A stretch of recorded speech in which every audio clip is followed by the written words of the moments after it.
task is to create a user-defined function to find the biggest receiver, which is based on the number of orders placed.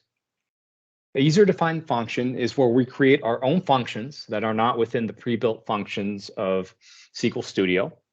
And then we can implement our business logic in a user-defined function that we can refer to over and over again.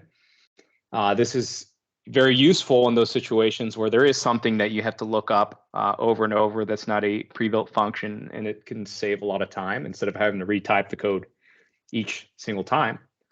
That being said, the way we started with this one here, we use one of the boilerplate templates where basically you just fill in the arguments, declare the inputs, the variables in the process, and the variables in the output.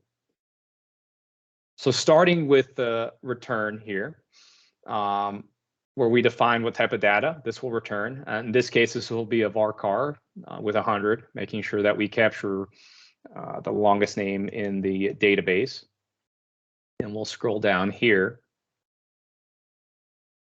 Next, we declare that this will be a customer name, again, a varchar of 100.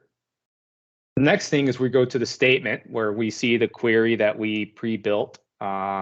We're pulling the customer name, last name from the customer table.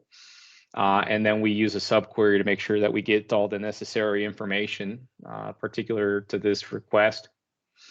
And then the very last thing where we see the results here, Lee Herman as the biggest receiver, you go to select from this database object, which, after you do this and hit run, I can do it, but it'll have an error because it's already there. We'll see. SQL is going a little slow today. See, already in the database. And then when you hit this and go, we get the answer of the biggest receiver being Lee Herman. So that right here is the first answer to the question.